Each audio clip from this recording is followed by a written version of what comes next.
Humba, the most celebrated celebratory dish in the Philippines. It is as highly regarded as lechon in the Visayas. And as you can see from the photos here from last year's fiesta, we make a whole lot of it at our house so everyone in the town could come over for dinner. It's a variation on adobo, and today I am making some and putting it in a taco. Bienvenido a Taco Tuesday, este! So I will take 4 cloves, smash them, and cut them into chunky pieces. This recipe calls for about 2 kilograms of pork shoulder, and be sure to cut them into big, even-sized pieces. This way they will not cook so fast. You want the meat to keep some of its shape after cooking. That way you get nice, big chunks of meat in your tacos. All that meat goes into a heavy bottom pot. Next, I will add my chopped garlic, a whole lot of chili vinegar, dark mushroom soy sauce, light soy sauce, and a whole lot of mascobado cane sugar straight from Negros Island in the Philippines. I will give it a little mix and add a whole bunch of ground black pepper.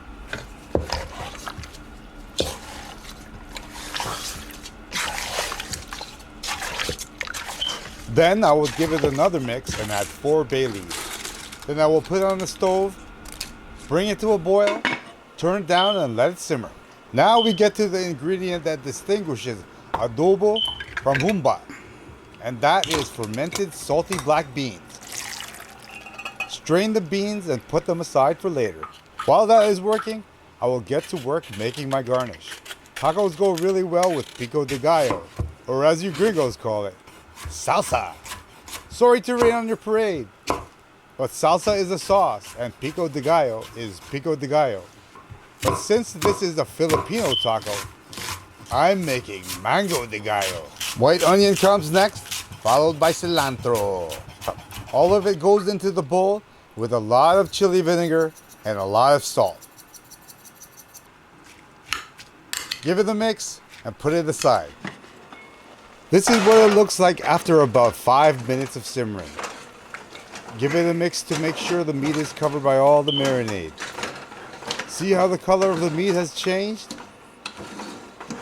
Water comes out of the meat naturally when you heat it up, but you don't want your mixture to be dry.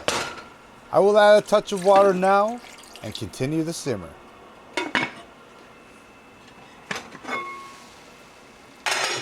Total cooking time for this dish is about 1.5 hours. It's a good idea to check your water level and give it a mix every 30 minutes.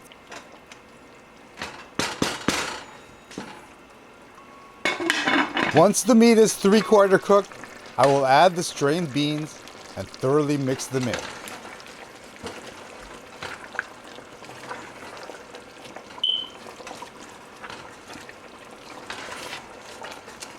Then I can check on the doneness of the meat by giving it a squeeze. Then I will add a little bit of water and let it cook for about another 15 or 20 minutes. Now you can see that the sauce has gotten thick and shiny. This is gonna be delicious. I will take this time to remove the bay leaves, and then I'll use a potato masher to break up the meat. Don't go too crazy with the masher, as you want to leave big chunks of meat for the taco. And that, amigos, is humba. Now we can warm up the tortilla. A little bit of manteca. Put it around the pan.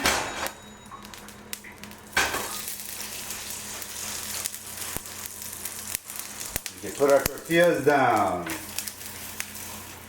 1, 2, 3.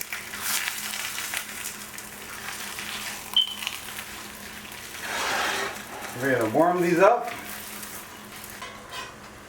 Give these a flip. Give this one a flip too. Water.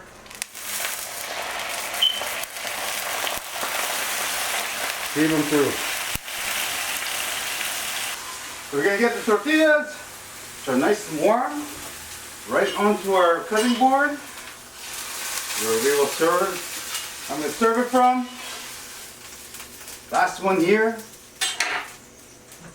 Now we get to the star of the show, the Humba.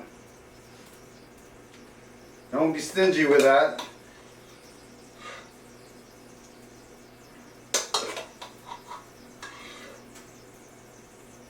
I think that one needs a little bit more. A little bit of mango de gallo on top.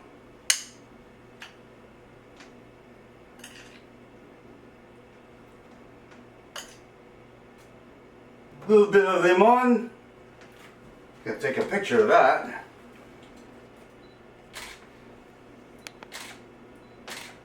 Gonna squeeze a little bit of lime here. A little bit of lemon, as the Latinos like to say. I'm gonna get another plate again. Just because you know. Oh, guaranteed I'm gonna make a mess. So let's grab it here just like this. Look at all the juice leaking out already. Just like this. Wow.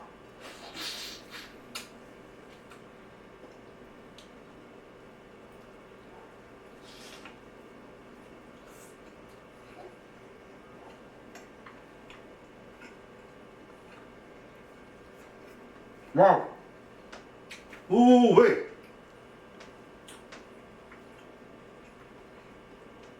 Next time, to avoid this problem, I'm just going to make taquitos out of this.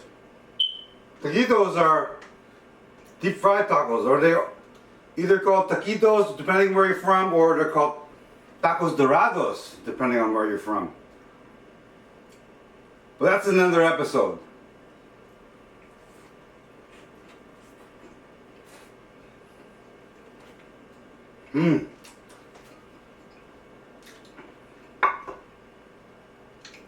Thank you for watching this episode of Taco Tuesday. See you next week. Holmes.